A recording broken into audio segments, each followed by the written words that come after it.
Hey everybody, welcome back to our land series on creative real estate investing and utilizing creative land strategies to maximize your profits. If you're a fix and flipper or a real estate wholesaler, buy and hold landlord, there's so much opportunity if you understand land. Okay. And I think a lot of people, I know when I started out with land. So I kind of had an advantage that I got into like fix and flips and the new construction and stuff like that. I really understood it. But a lot of people just don't get it. They just know, oh yeah, when I'm getting a purchase contract, I got to make sure I have attached a legal description. If I do it wrong, then title is going to complain or give it to me. So I just do whatever because I don't really know anything about that. You should. Okay, very important. If you can understand land, it's really important. Okay, particularly you want to understand how land works. Okay, because if you can understand how land works, you can make money. And so the purpose of this series is kind of discussing how land has been utilized and people have made money in land for the past 400 something years in America. Okay, starting with Europe. Okay, and moving to to here in the United States of America. And this is just about. Okay, I don't know much. I think it's similar to Canada. I don't know anything about Mexico. Whatever, but you get the point. Okay, so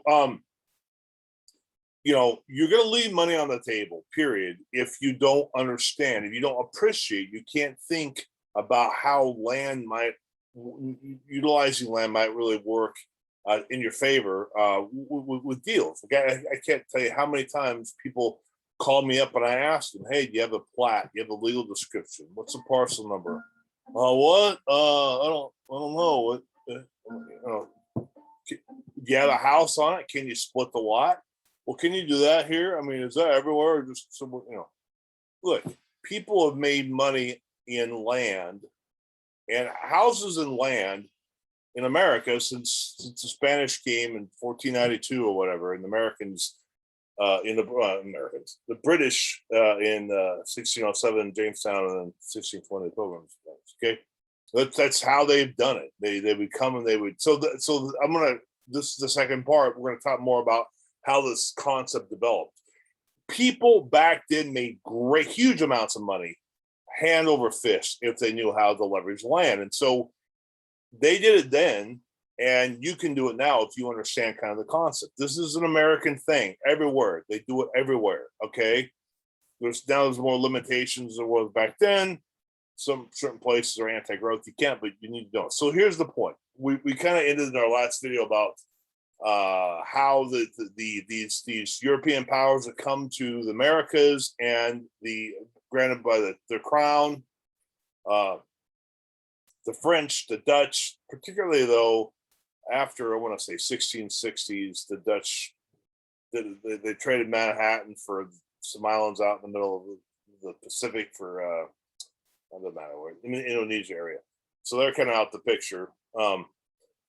So it's English and the French, and in the South was the Spanish. Okay. Anyway, so they would grant lands, and if you were cool, king knew you know how to hobnob with the right guys. You get a huge amount of land, and then you can subdivide it, and you make tons of cash. Right? That's what they did in Europe, and it started here. Okay. So we had a Declaration of Independence, no taxation, representation, all shenanigans, and so we had a big war. And in 1783, there was we became our Treaty of Paris, and we have our own country, right? So one of the cats who, the guy who wrote the Declaration of Independence, our second president, the third president, I'd say, Thomas Jefferson, he was a real, he saw the power of land. He's a rich landowner, everything.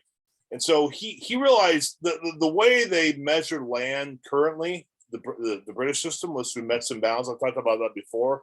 It's like, okay, you just, I got this land here by the old sycamore tree, and you're going to go, 80 rods north, and then you're going to, come to the stream, thence, southeast, all this random stuff. Go to there's an old, stone cross, and then go, over here. And it's real arbitrary, right? Good, they didn't have Google Earth, they didn't have drones, whatever. They didn't have ordnance surveys. Just kind of doing this. So point is, these kinds of mets and bounds are very, very, very disorganized. You read old deeds from the 1750s, which I have, like genealogy. They're just all weird, funky, weird thing. Go thence, six rods by the old Jameson house. Who's the Jameson house? You know what I mean? After 200 years, you don't know unless you get my point, right? Just we're all disorganized. Jefferson says that's rubbish. Let's get organized here. Kind of this a grid system, right? So they had in the 1785 the land ordinance deal they passed. Okay, so it's and the idea was Jefferson was a visionary, and we know in 1803 he gets the Louisiana Purchase from Napoleon.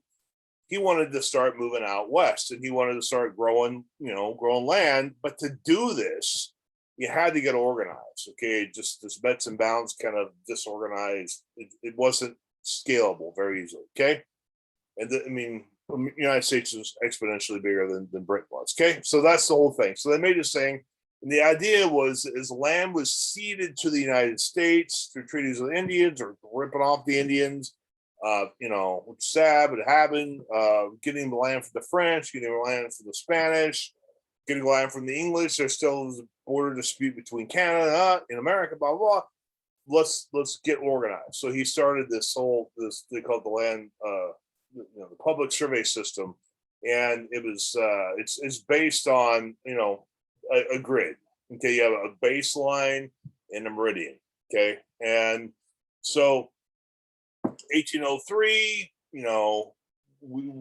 Napoleon, he's trying to, Napoleon Bonaparte, that guy, Battle of Waterloo dude, he's fighting against the British, all of Europe kind of thing. Anyways, he needs money, so we ended up buying Louisiana Purchase from him, which is a huge, I think, $15 million from, wasn't just like Louisiana, it was from Louisiana, New Orleans, all the way up to the Canadian border. Huge, double the size of American land, right? And then we had this concept of manifest destiny, where hey, see the shining sea, let's go out here and take this land, and we're gonna have a nice, really huge country and all that kind of thing. So because they're running out of land in the east, so all these settlers started going west, the pioneers and all that stuff. Okay, and in 1862, right in the middle of the Civil War, they had the Homestead Act. It was the idea was to give free land. Okay, so they had this grid system. Remember I told you about that? Which is what most of the western United States is, and central United States is in this system. Midts and bounds. If you're in the East Coast, you're probably still doing that. We're super cool out here west. We don't do it anymore, right? It's a lot more easier. Okay, but you get my point, though, right? So this concept of land moved west, and so what the idea was, Homestead Act. Hey, we'll give you, I think 640 acres and square mile things, and then you had to improve it, that kind of thing, and then you could sell and do that kind of thing. So they would get this land, and then they would subdivide. And then the railroad went out there finally, and then the railroad guys.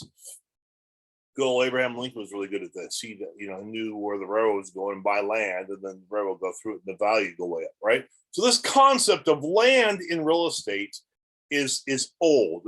People have been doing it a long time, and then people have made a lot of money in land, location, and having the ability to own it and subdivide it and still make money. So that's kind of how this is. So again, why is this relevant to you right now?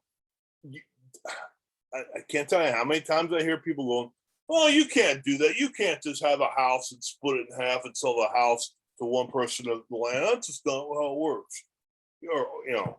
You can. I've done it. I don't know how many times I've done it, right? It happens. It's been happening since 1492, right? Okay, so Columbus selling the ocean blue. It's part of life, okay? The second thing I hear is, well, can you do everyone in the United States? That just sounds like just kind of a niche where no, that's the whole point. Can you split every single parcel in the United States anytime you want? No, you can't, obviously. But the point is, this is a system that we know about. Government. So the question is, why do they do this? America, they want taxes. The more they can put people out there, and they have performing assets with the land, they tax them, and they like that. They don't like non-performing assets. Okay, So the point is, look, whenever you look at a house, look at the lot and see if you can subdivide it. Okay. Because if you can, you just made some free money. You just did. Depending on the lot, it could be 50, 100, 150,000 bucks, right? That kind of thing. So that's why I'm writing doing this video. So we talked about kind of the history of this. We have different kinds of way that we split lots now, or the change to the old fashioned way, this grid system. So you're if you're in the West Coast, you're going to have a different legal description than the East Coast kind of. So we're going to talk tomorrow. The next video, we'll talk about what a legal description is, because that's really important to understand. What a legal description is, we'll talk about plat maps, we'll talk about parcel numbers, and an aerial, how they work together. And then we're also going to talk about how you make money in just knowing how to subdivide lots without having to have millions of dollars in cash to do this. Okay, you have to have deep pockets to do it that way, but there's many ways to do it. So be encouraged. If you have any questions, you want help, you want to start making really good money, learning how to utilize land with your real estate business, let me know. Call me. We'll have some mentorship stuff you want. We have a free strategy session, whatever you need, so you can start making 40, 50 grand a month. Give me a call and we'll talk to you in the next video. Look forward to it.